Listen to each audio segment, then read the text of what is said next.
What is up, guys? Welcome back to the Huddle, the number one podcast in flooring. We're here every week to help you gain forward progress in your flooring career.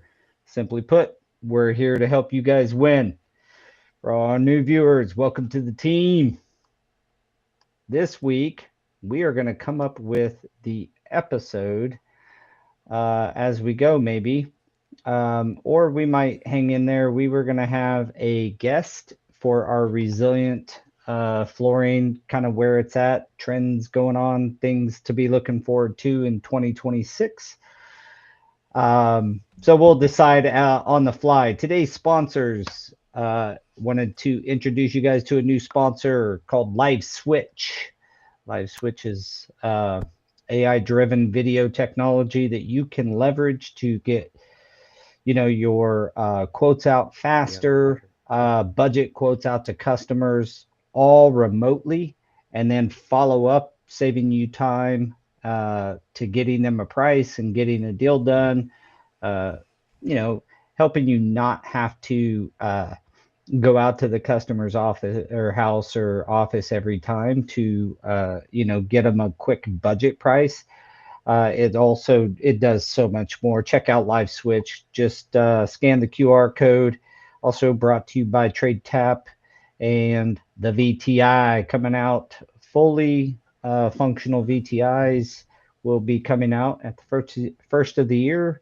We're going to officially, I think, publicly launch that at Tice. So look forward to seeing everybody there.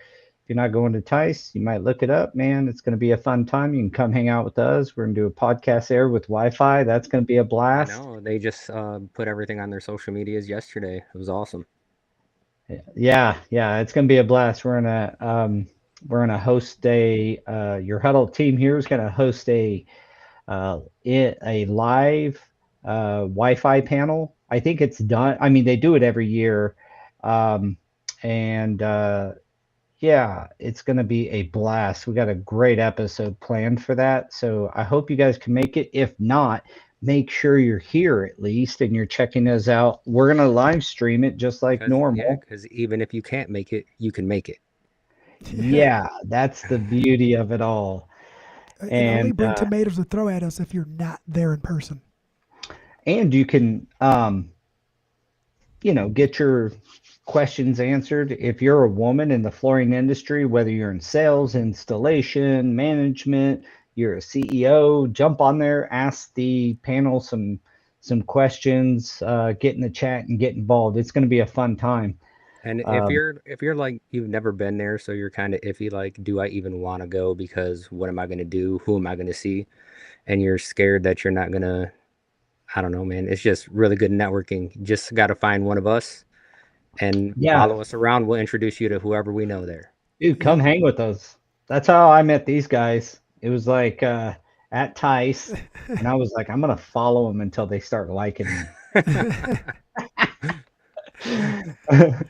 And It was no, the we it was got the together. backpacks. It was the backpacks. Don't lie. It was the It backpacks. was the backpacks.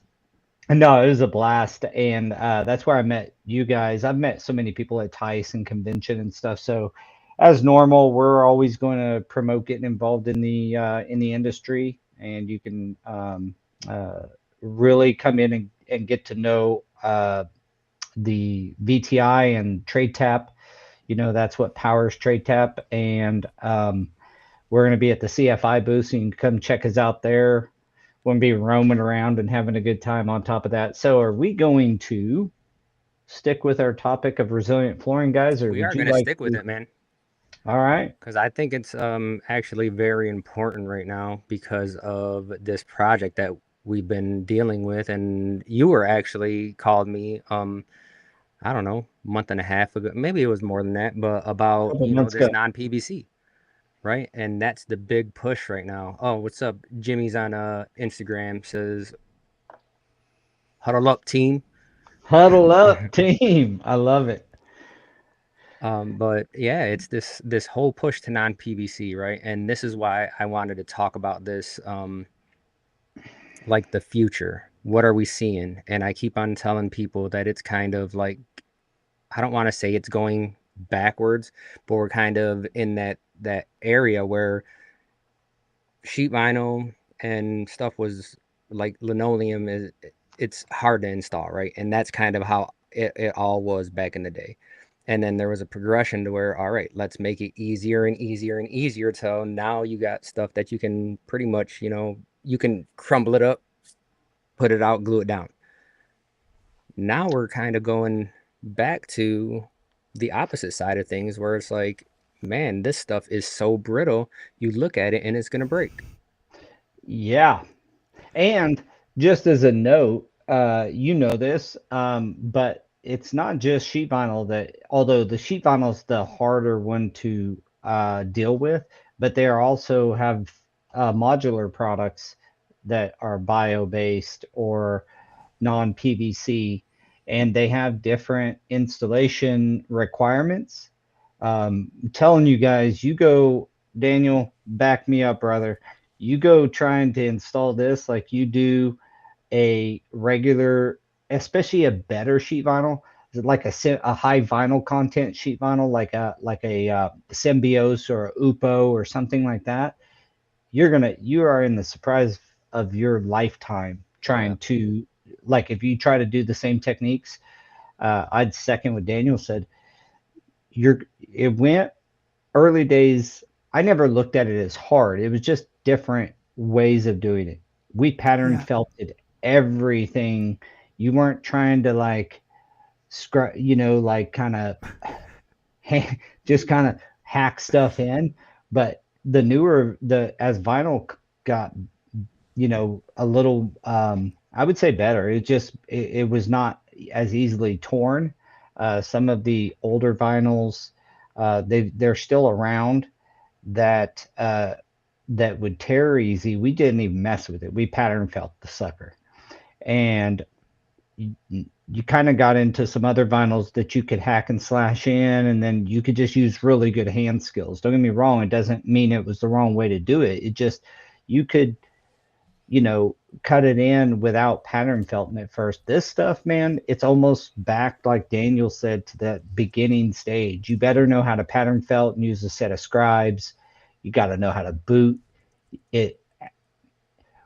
One of the things, what is the most difficult thing for you, Daniel, when you're welding a what's the thing that people need to know the difference between welding a heterogeneous sheet vinyl versus a homogeneous sheet vinyl?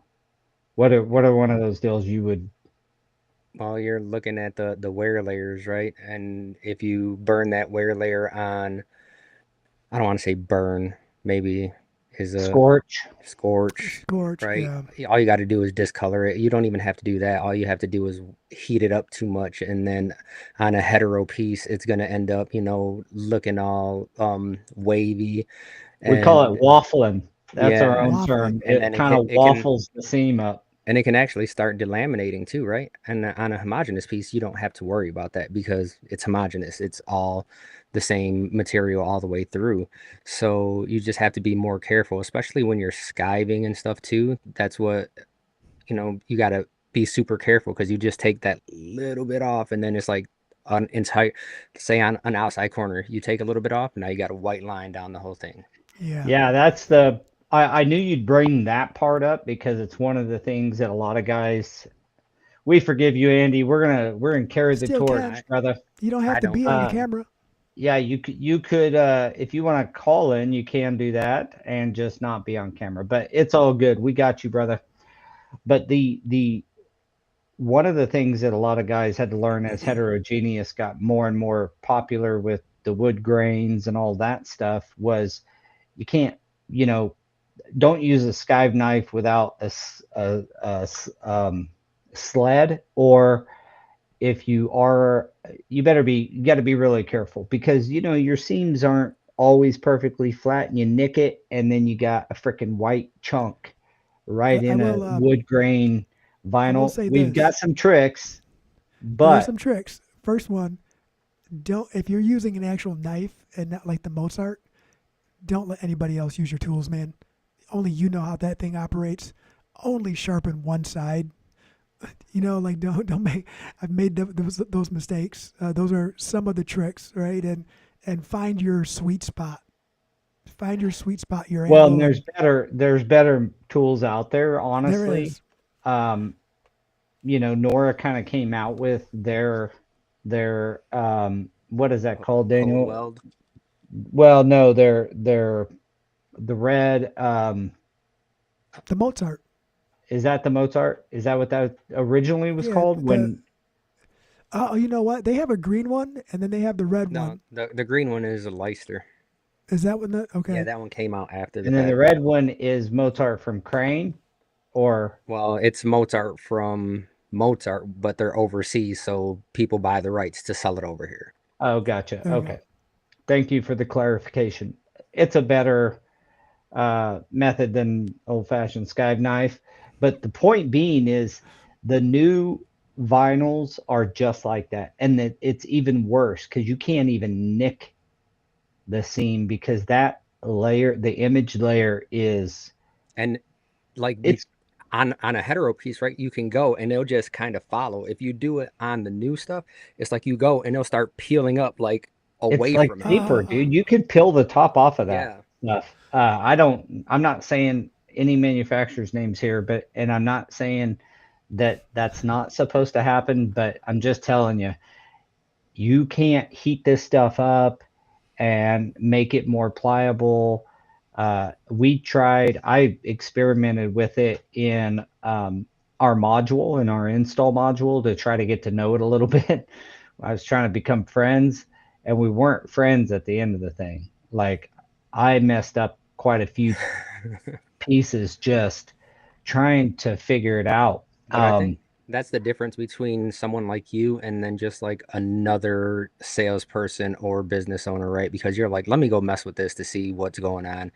Like I'm dealing with people that are like, why can't this be done? What is going on? And then I have to, as a consultant, be like, listen, guys, this material isn't what you think it We're is. calling it sheet vinyl. They should have came out with a completely new category or something. Yeah, I mean, because that's, yeah, are they still calling it sheet vinyl? Well, the tech guys tell you not to, but I mean, I got on the phone with the tech guy because I was like wanting to get to some more information. And he goes, "All right, out of the gate, don't call it sheet vinyl." He goes, "There's Resilient. no vinyl in this thing," and I was like, "Granted, what am I? You know, what it's being written in the specs of sheet vinyl is what I'm saying, but the those products, man, and then the LVTs or the modular like products, they all have to be wet set, or at least all of them that I have dealt with.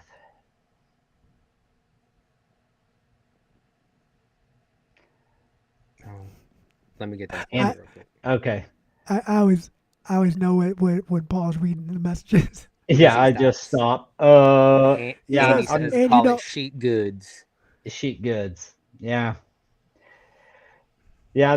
The working on that freaking stuff was tough, but you know what? I love doing that, trying to figure stuff out like that. We did get it, um,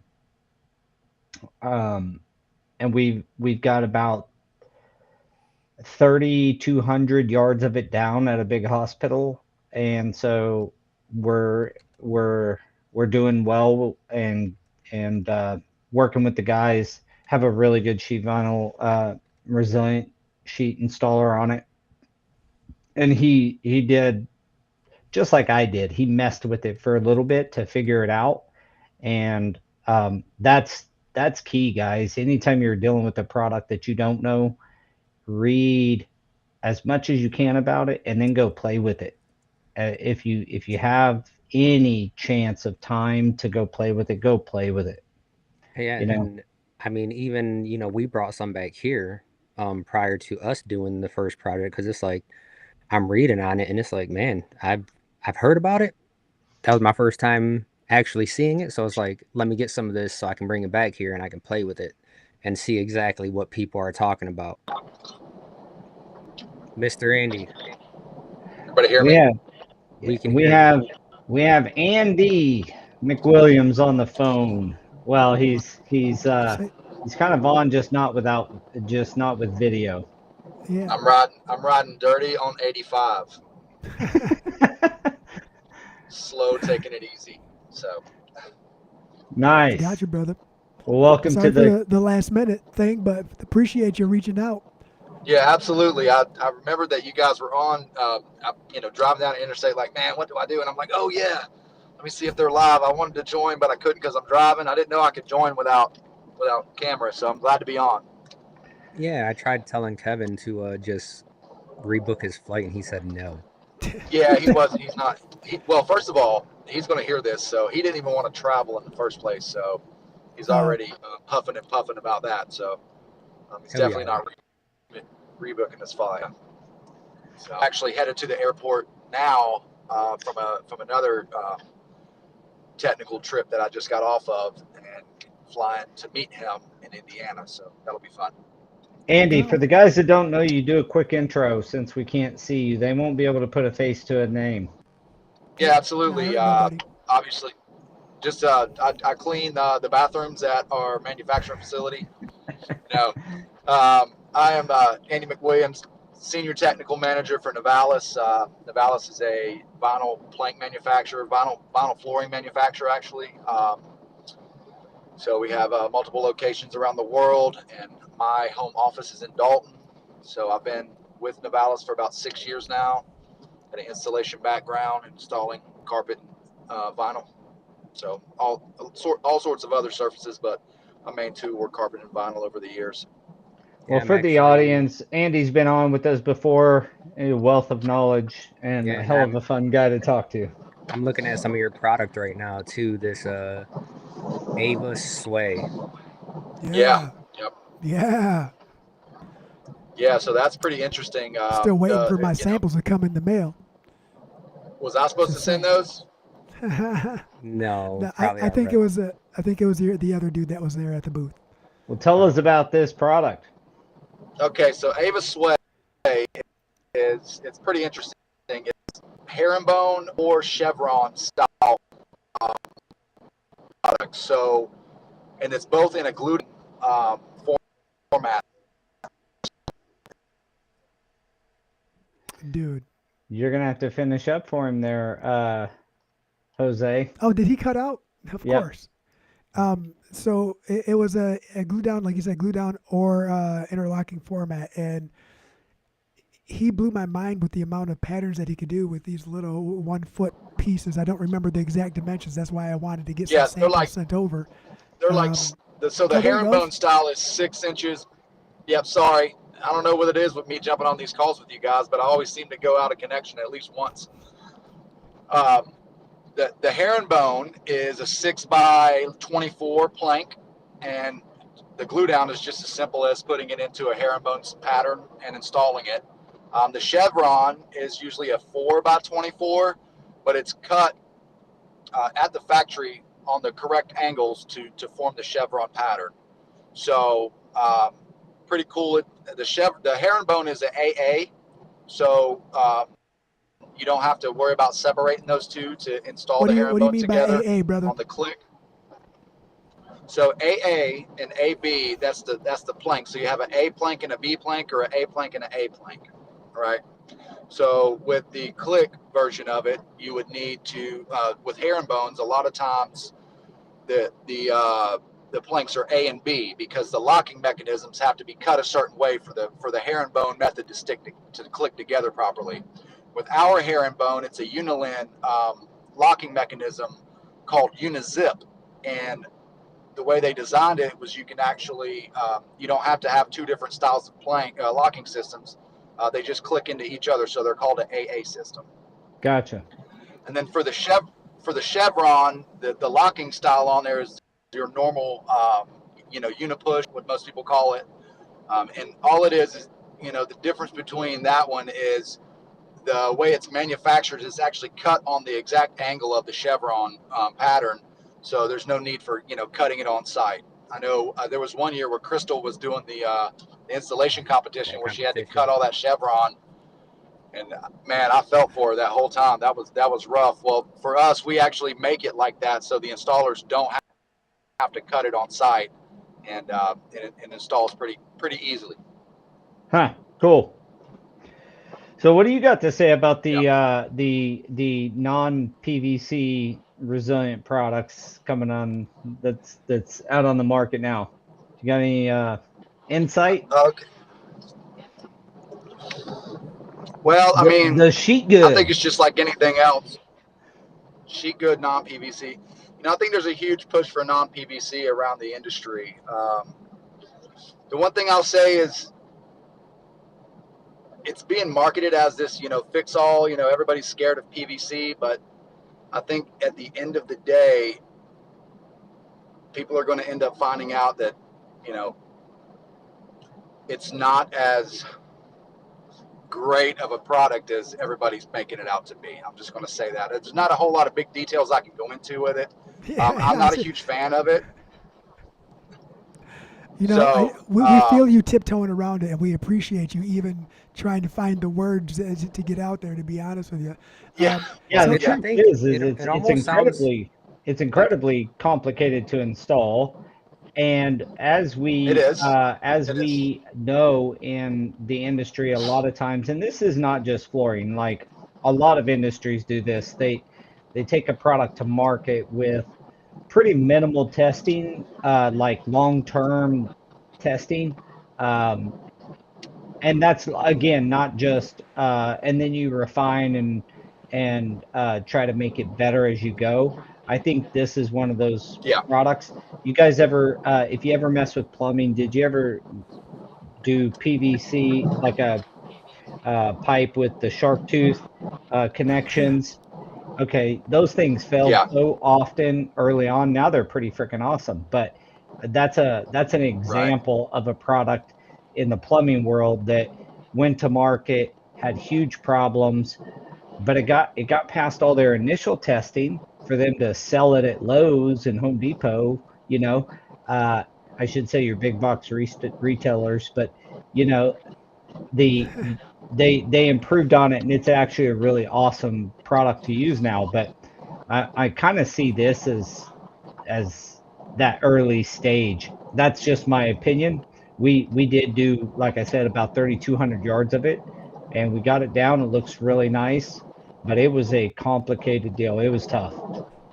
So go ahead, Daniel. This is one of those things where when people say I've been doing it this way for 20 years, I kind of got to step back and be like, yeah, we need to do this the same way you guys were installing it 20 years ago. That might actually work now. Yeah. So I have a question, right? And it's more along the lines of why are we reverting to something like this? What is the big push? What is the purpose of it? And and what is it going to do for the future of resilient? I mean, obviously there's got to be a reason, right? Is it legit, or is it just a marketing? And I think that's what I was gonna say. I think it's kind of in that marketing realm to where you look at like healthcare, right? Because they use a lot of resilient, and then it's Yeah, they do. They use a ton of resilient, and the the problem when you're bringing a new market out is that the places you're marketing to are these huge jobs, though, like healthcare. Nothing like taking a new product and introducing it in one of the largest project types. What do you think, Andy? Is it more marketing, or is there actually like some science behind the health of everything? It's kind of both. It's kind of both. From one aspect, it's more of the the green part of it. Trying to find percent virgin PVC is really hard to do. And obviously, the marketing side gets wind as a new product that is, PVC free or free, that, somebody has put on a red list that this could cause, issues down the road. They're gonna push it. So, with all the things about microplastic coming out these days, there's a huge push to push PVC out of the market. And I think it's but just like the renewable aspect, right? Because Yeah, it's not as easily recycled as some of the and other materials.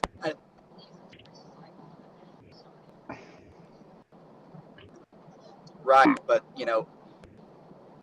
PVC free. Next question is, okay, well, what does it have then?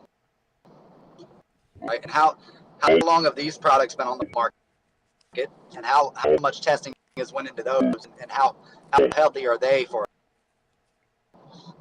So that would be my question. We as a company don't have any PVC products or PVC free.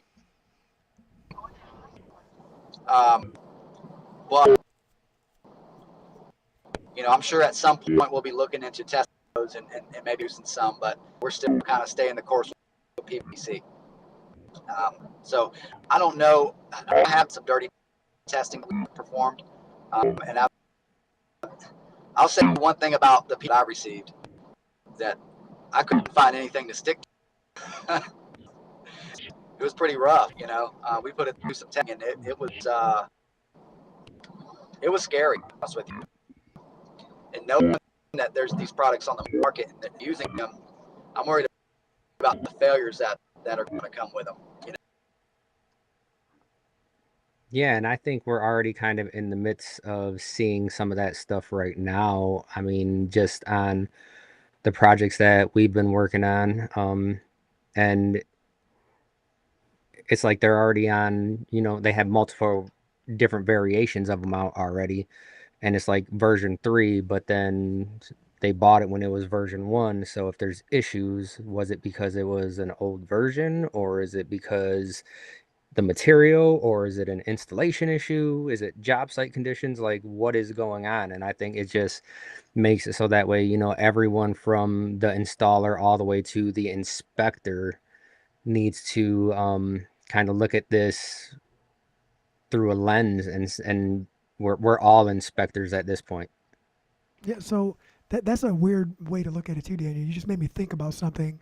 It's from version 1 to version 3, and then however many versions over the next, let's just say, 2-year span. At what point is the failure going to be not the installer, right? Like, yeah. Are we where's in the transition? Are we in the paper straw? The paper straw kind of thing. We just draw the short straw every time.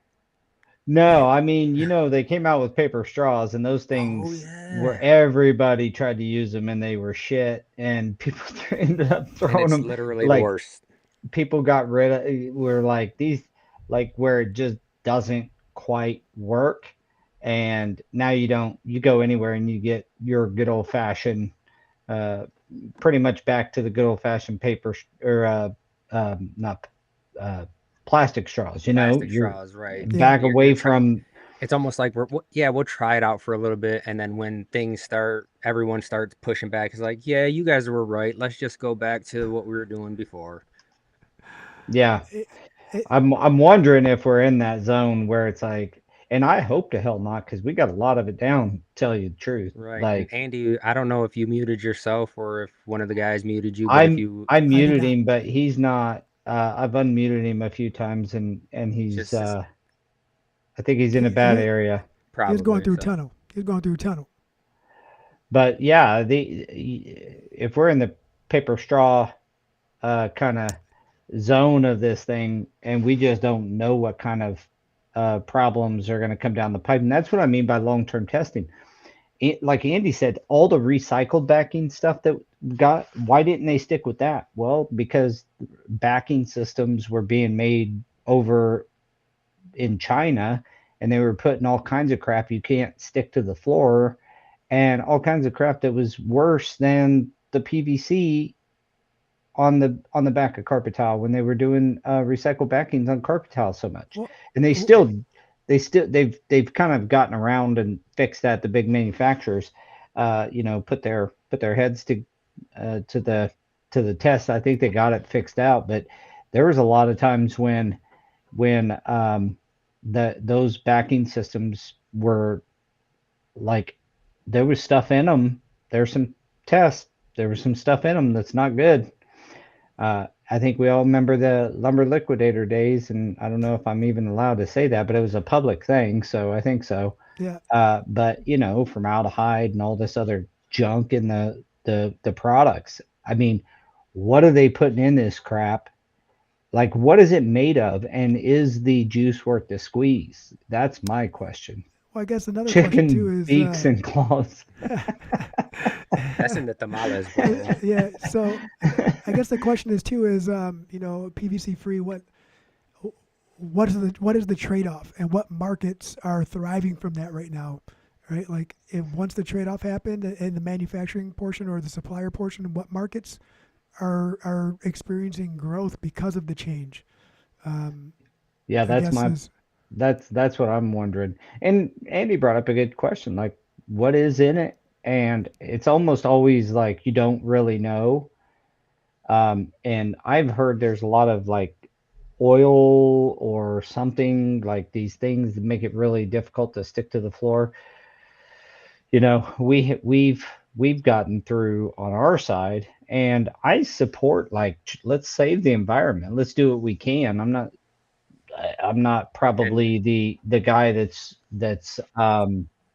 you know saying that every bit of CO2 we put in the atmosphere is causing climate change. I'm not that guy, but I do believe we should take care of the environment and do what we can to make, keep nature beautiful.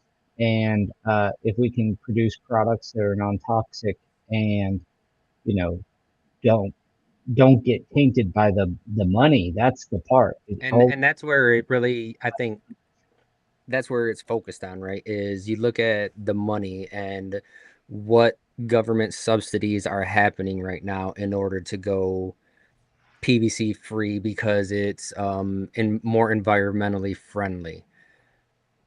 Um, just looking at some of these prints, it's like I'm looking over here, HPD free or something. It had its own category on the print, like so it knew any item that was in this, and I think that's where um companies are like, hey, we have to do this in order to get more on the government side. And I mean, they probably tie this to CEOs' bonus checks and stuff like that. So the CEO is going to push it, right? And it just, it's one of Yeah, those I don't things know that's, the tangled mess that comes along with it all, but I'll tell you that it it always sounds good. All these products, and not just in flooring. I'm talking across. They sound good you know until it's not good. until it's not good, and we all have to endure. And I mean I'm talking tradesmen in general.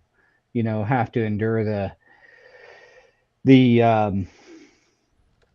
almost the testing of it. I mean, it gets tested to some extent, surely, and we Right, but can it's, all probably agree to that. you But don't know it's until it's installed in a building and it's been in there for a year, 2 years, what's going to happen. yeah, and what's the what's how does it degrade under constant environmental pressures? The We all And know there is no perfectly dry concrete, so under some emissions and you're talking years of in a hospital under those conditions with you heavy rolling loads and you kind all of got to that look at stuff. it in terms of asbestos was in the flooring before, and it was What totally a fine at great one point. what a great building product that was. Too bad it caused cancer, but man, yeah, but everything causes it, right? Like everything. What's the leading cause of cancer? Life. well, Oxygen. Yeah. you really, I mean, obviously mesothelioma was, I Well, mean, that's it did have It an is, yeah. outbreak because of, the asbestos that we used in building materials. And I understand that. Um, what what that's killing people though. That's a different story than the PVC. What is the number one complaint against the PVC? so I'm looking it up, and it's the VOCs and Daniel. What is that PT? I can't say that word right now. I'm drawing a blank. Um, but it's the VOCs and the quality control of the air and the potential cancer links, hormone disruption, uh, plus the desire for more sustainable, durable, innovative options. That's why the big That's the Innovative. push. part. That's the part Go I've ahead. heard the most is not the um more of the recyclable, more reusable product is the reason. Well, I wasn't sure again, about it. Like, what's the so big this hoo is all ha because about of it? Is the it? refining process, right? Hmm. Because it's not going to be because of uh, like migration of anything through the flooring right now. Everything I'm reading right now is going back to the refining process when it is removed. Um, Green buildings, reduced emissions, sustainable. They're more sustainable materials, so I guess they can be reused more times. Yeah, and it says that just the ingredients that actually go into PVC can't are not as easily regulated, right? Because you can say that you put something in there, but they don't know how much you put, like plasticizers. And everyone knows, I mean, if you don't know, you should know that plasticizers end up evaporating off, and then once they evaporate off, you're gonna be breathing that stuff in, right? But and I posed the question to a tech rep that I met on site. I was like, "Well, what's in it if it's not a plasticizer?"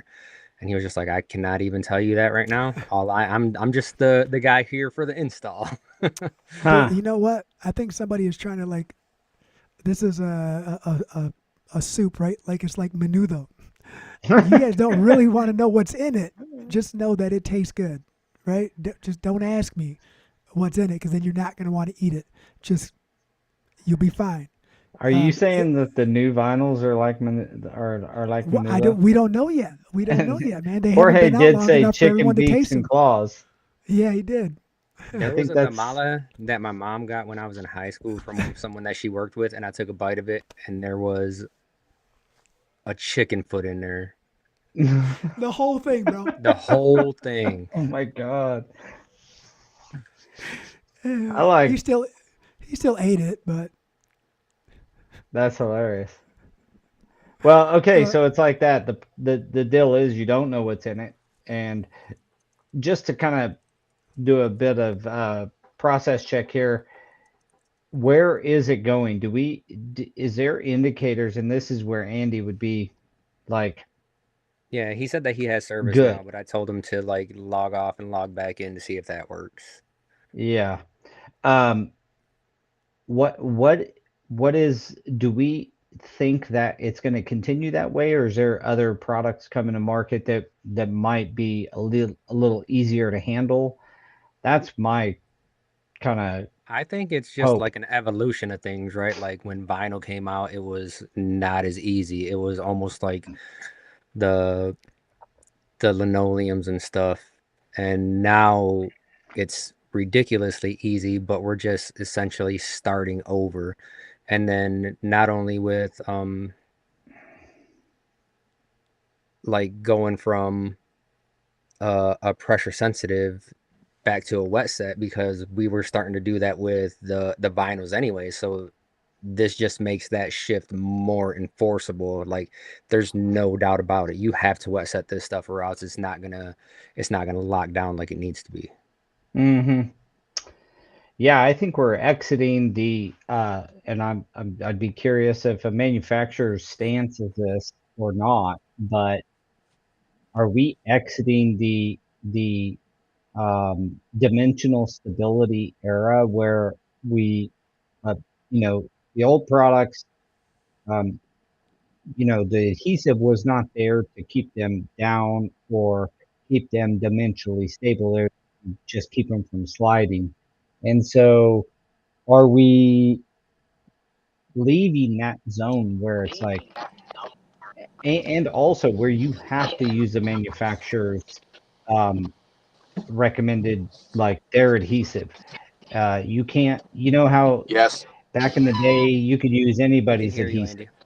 What's up, Andy? You can hear me now? We can hear you Yes. now. Yeah.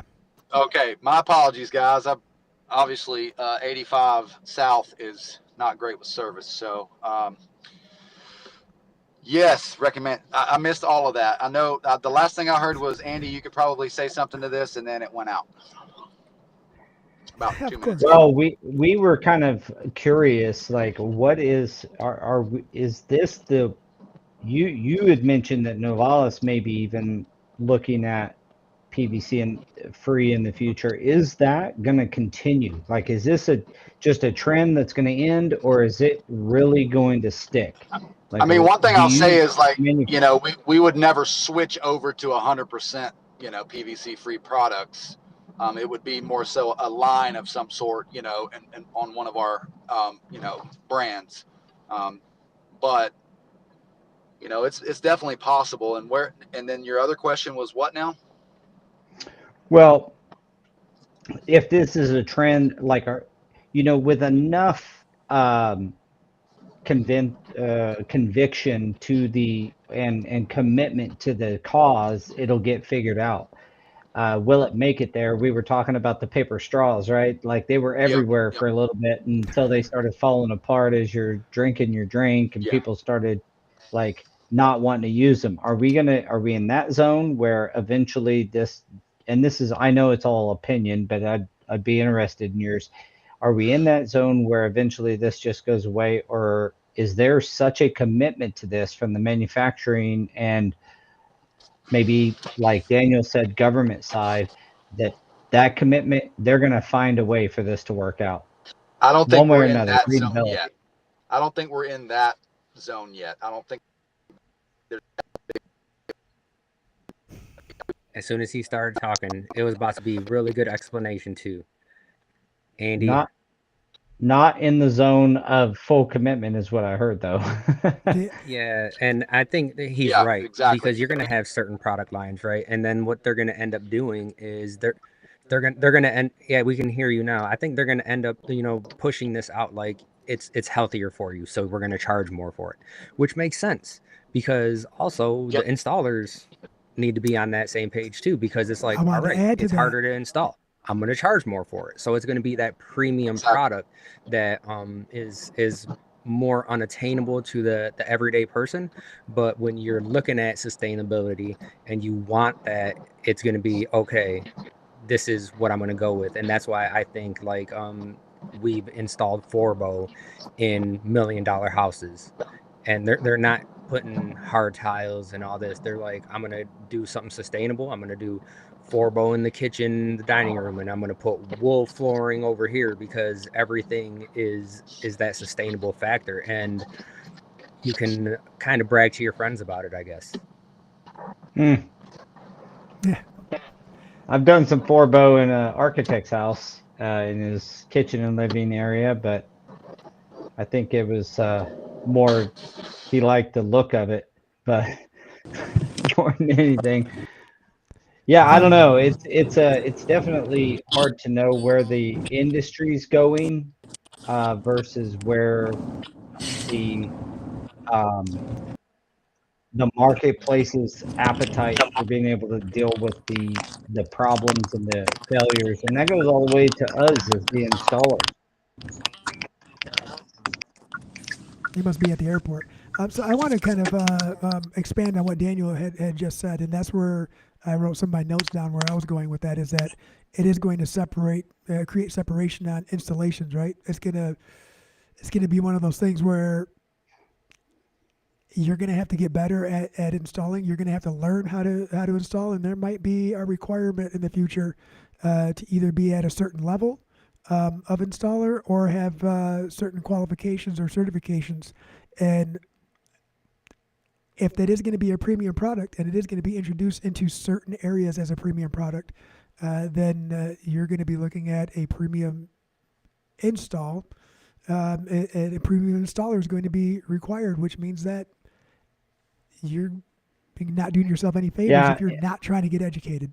yeah, and that's the message to all the installers. If you start messing with this stuff or you want to get that skill, make sure you're plugging in and getting the training around it, because the it's like wool carpet, a tufted wool or something. Like you can't just go start throwing that stuff down and burning seams and calling it good. You're going to mess it up if you haven't been properly trained on it. Flat weaves and these types of products in the carpet world that are premium products require somebody who understands how to mess with them. And this might be that product in the resilient world, uh, that you really got to charge higher. The problem is we all know that some estimator and salesman at another flooring company is going to bid it just like sheet vinyl. They're going to get the job,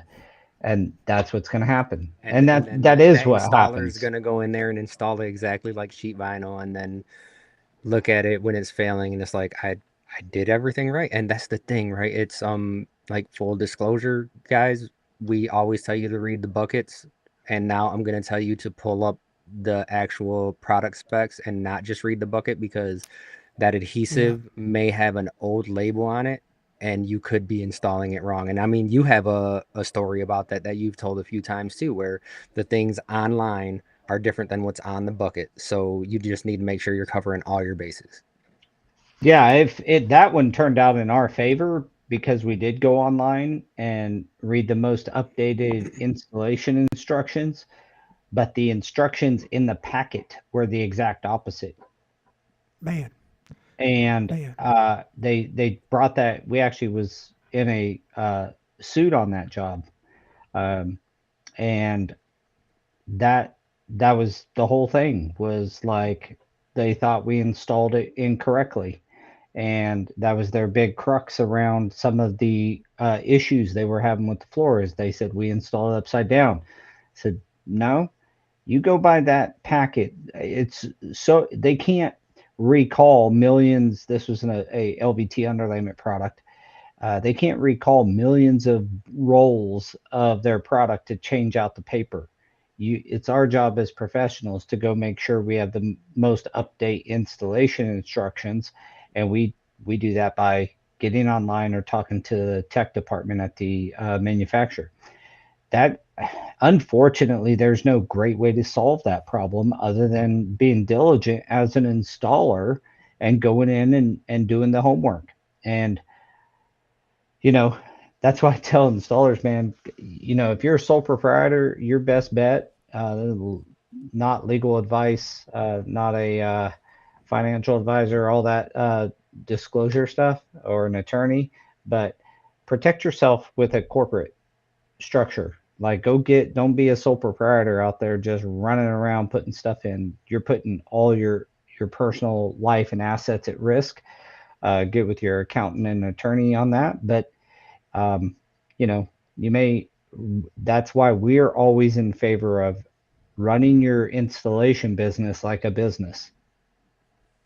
You know, I got one thing that, like, do you think that a good way to explain some of the materials, whether it's resilient, whether it's carpet, I mean, anything, is the list of things not to do will always be a lot longer than the list of things you can do to get it done right? Does that sound fairly accurate? If and that goes back to, like, I did it this way for this many years, so I know I'm doing it right.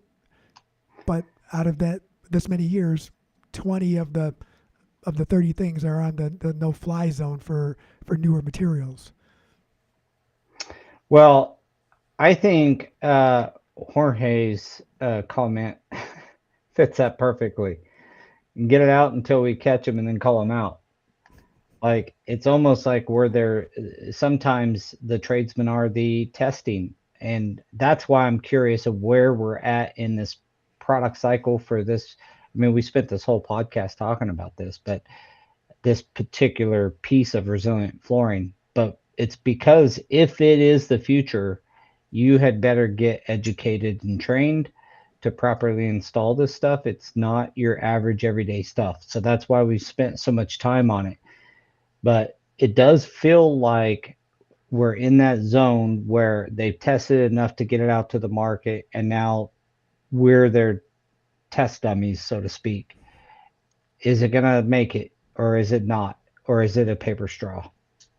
Man, that makes me feel like installers should get some literature to protect themselves. If this product hasn't been to market for X amount of years and we're missing certain tests that we currently have with material that's been out for X amount of years, then we shouldn't be held liable for failures that are outside of the testing realm, outside of the scope of what you've tested. Well, you just got to keep doing the same thing that you always do, which is follow the instructions Right. and the specifications to the T, and that is your protection. It's not I think like it's you have to remove your be liability. an open mind, right? You have to ask questions, and that's what I do. I've done these things a million times, and it's always like, hold on, let me still read this because make sure I'm doing it right, even though I've done it a million times. And then, like you said, I even call some of the reps sometimes, and it's like, hey, I'm doing this over here. This is what I'm thinking. They're like, why'd you even call me? Because, man, I need to make sure, because I don't want to. Why'd you even call me? Yeah, Sometimes you just got to hear it from somebody else, right? You got to get confirmation, and that's what it is. And the way Daniel perceives it and calls and talks about it, it might be spot on, but he's saying it a little bit different. So it's actually helping the reps too. That way he can communicate with more people on different levels. Well, and you know, we can't. The truth is, you cannot like say the specs are so clear that they always you can just No. read them and understand. Sometimes you No, have to people call. like Andy probably write the specs, and I don't even think he speaks English that good. Well, the